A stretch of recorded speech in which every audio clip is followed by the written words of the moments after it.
All right, welcome to the conversation. We're going to have an interesting and potentially controversial conversation right now about warfare. Interesting. We're bringing on Dr. Robert Bishop. He's the Dean of the University of South Florida School of Engineering and founder and president and CEO of the Institute of Applied Engineering. Dr. Bishop, welcome. Thank you. Thank you for inviting me here. No problem. So you've got an interesting idea that you're pushing forward. So we're worried about Russia and Ukraine out of many, many examples. We're worried about China and the South China Sea and Taiwan. And especially with Ukraine, we're worried that a physical conflict is going to break out. You want to go in a different direction. It's also slightly controversial, but what's the direction you want to go? Okay, well, first of all, let me say that I'm not a politician and I'm not a military leader. So I don't want to be second guessing their decisions, but I do want to provide decision makers with options. Okay, so the reality of conflict has changed and we need to adapt. The problem is that we aren't educating our next generation of thinkers to think about the next generation of conflict. So by tapping into the tools and talents from the realms of engineering, computer science, the hard sciences, social sciences, ethics, and the legal community, among others, we can develop and deploy non-lethal technologies to address the increasingly blurred boundaries of conflict. So the idea is not new, but I think it's time that we position less than lethal as a viable option in our portfolio to address the new age of conflict. So this age of conflict is powered by technology advances, especially sharpened by global internet connectivity, coupled with advances in artificial intelligence and machine learning. So less than lethal options are tied to technology, but with a strong and critical component of the social science human elements layered with moral principles and ethics. So what I'm talking about really is integrated deterrence. Now, diplomacy is always the first choice, but we know that often diplomacy fails, unfortunately. Okay. So, Bob, I think that a lot of folks might not understand exactly what you're proposing here, because you're saying let's not go to a physical war. Good, everybody's on board, and you're saying sometimes the deterrence we have is not enough, and diplomacy is good, but sometimes won't work, right? So, what do you mean by less than lethal action? Well, so most sophisticated technology is controlled in some ways with computer chips.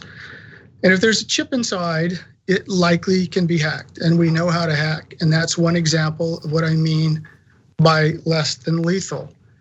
Now, the question that I have is, are Americans ready for armed conflict with Russia or China? Are we prepared to send our daughters and our sons to fight in Eastern Europe or in the Pacific? So we've gotten terrific over the last 20 years at launching drones to rid ourselves of terrorists hiding out in Afghanistan, Iraq, and Syria, but there's no way for a drone to deal with the situation we're faced with today. So if our warplanes fly over Beijing or over Moscow, we have failed. We are hosed. So I think that, let me give you an example. Let me create a scenario for you. It's a simple scenario, but let's say that we know about a foreign adversary, maybe a foreign agent or maybe just an individual with the intent to harm the United States. We see this person is going into a restaurant. Okay, we certainly can't drone strike the restaurant, but with a few clicks of a keyboard, I know. Yeah. This is what we're trying to avoid, though. So with a few clicks of a keyboard, we can get their credit card declined, causing quite a scene in the restaurant. Then when they walk back out to their car in disgust, we prevent the engine from starting. Cars have chips too. They can't grab and pay for a taxi to the hotel unless they have cash.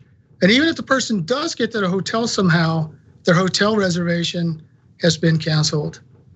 So we've done three things. We've disrupted, we've disoriented, and we've disarmed without firing a shot. Now, you can imagine how that story could be scaled to include larger groups than one person. But so I'm not sending in the troops, but I'm getting the job done. And I believe it beats the heck out of sending our sons and daughters into harm's way when other options are available. But Bob, aren't we going to wind up at the same door here? Because if you hack the bejesus out of Russia, for example, and everything comes to a standstill, and maybe their electric power grid isn't even working, well, that's a significant problem, right, for them. And then number one, that's a humanitarian problem potentially as well, especially if there's pandemonium. But secondly, it's not like they're gonna be like, oh, okay, let's just let them slide. No, they're gonna attack us back and do the same thing to us. Certainly, it appears the Russians have that capability, and I would be shocked if the Chinese didn't have that capability. So isn't that also a kind of a disastrous form of a Cold War? Well, I think that I understand that some people will be reluctant to accept, the new reality of this high-tech global conflict. I understand that because with change comes a sense of loss, and we need to be especially sensitive to those that feel that the world is heading to an undesirable place, as you've just described, and I don't want to be part of that. In encouraging that feeling. But the United States today faces a far different range of adversaries than it did generations past. Can we continue to address most conflicts as we have over the centuries, leading to the use of deadly war machines? New technologies allow hostile parties to harm the United States and our interests without ever leaving the safety of their country or their home. Our adversaries have already gotten the memo on the viability of less than lethal options. From the cyber attack on SolarWinds, to the shutdown of the Colonial Pipeline, to the ransomware attack on US meatpacking plants, the breadth and depth of the impact of these methods that don't involve pulling a trigger are self-evident. But here's the difference. Those are unethical. I am not suggesting shutting down power grids in foreign countries. I am not suggesting shutting down meat packing plants. What I am suggesting is for us to reimagine conflict, but to understand that the technology advances have to be coupled with the human aspect, has to be coupled with ethics, has to be coupled with moral principles.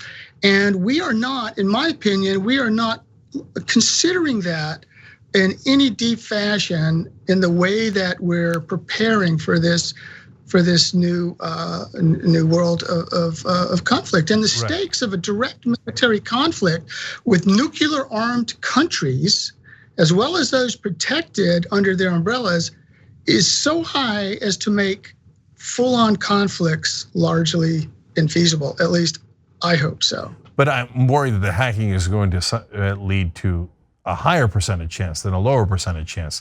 Because if we can hack, they can hack. And what if okay, you say we should do ethics. United States military is not famous for that. But even if we act ethically, but we hack them in a way that we find proportional, what if they hack our nukes? And all of a sudden it's not proportional. And so I am really, really worried about this. And let me ask it in this way, Dr. Bishop. I'd be shocked if the US military isn't already doing this. And every once in a while, we threaten and kind of tease Russia like, hey, you better not mess around with us, otherwise we'll do even more hacking. So aren't they already doing this anyway?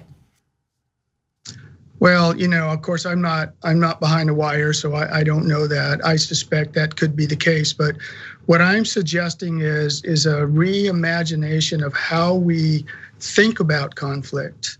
Okay, how we address conflict. I know that many places of higher education, of which I'm part of, we do not integrate social science and technology very well. We do not integrate ethics and moral principles very well. What I'm suggesting is that, yes, I am afraid of the same things that you've just mentioned. However, what I'm suggesting is, let's take a step back, think about what does the future of conflict look like? I believe that the technology is scary enough that we need to get our hands around it now. And so I would rather not avoid the conversation. I would rather have one. And in the end, it may be that we decide this is not an option that we want to provide our politicians and our military leaders. I don't think that's a place we'll come to, but it could be. It could be that we focus strictly on defensive measures.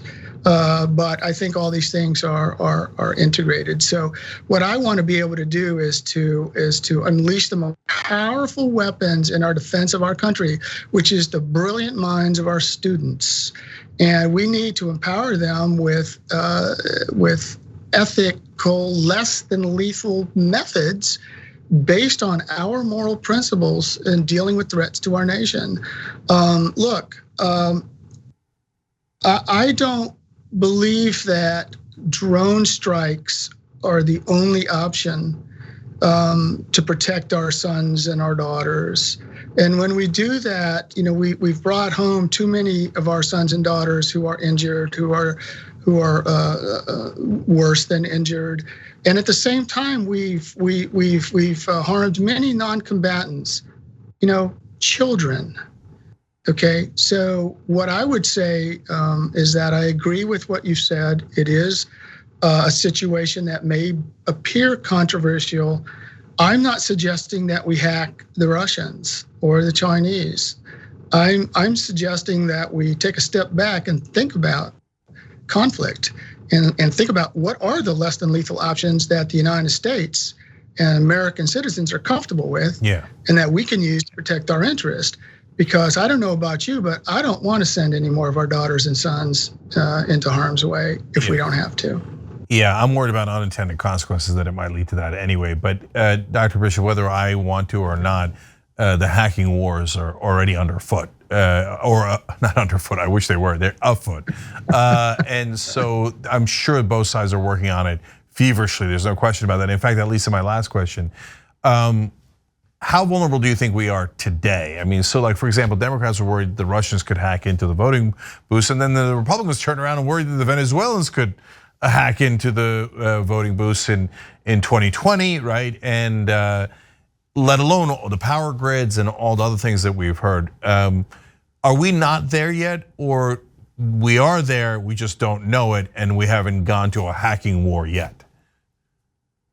Well, I think the conflicts are underway, as the examples I gave show. But President Biden's infrastructure plan, at least at one point, called for $180 billion in new R&D spending on emerging technologies that can drive military innovation in the less than lethal space over the coming decades. I believe this would be a game-changing investment. I think that the conflicts are here. I think we do better at them than we may think. We may think that we are, on the one hand, but on the other hand, I'm very concerned. I mean, there's not a day that I don't read the news that I don't hear about another hack of data, of information, and so forth. So I think it is upon us. I don't discount at all your concerns that this may end up being a tit for tat, and that it may spiral out of control. So to avoid that, I think we need now to start having that conversation, authentic, open conversation about what are the ethics involved, what are our moral principles involved, and how do we create policies and practices that make us proud of the way that we're reacting to conflict. All right, Dr. Robert Bishop, he's at the University of South Florida and also CEO of Institute of Applied Engineering. Thank you for joining us, we appreciate it. Thank you. Thanks for watching the Young Turks, we really appreciate it. Another way to show support is through YouTube memberships. You'll get to interact with us more. There's live chat emojis, badges. You've got emojis of me, Anna, John, JR, so those are super fun. But you also get playback of our exclusive member-only shows and specials right after they air. So all of that, all you gotta do is click that join button right underneath the video. Thank you.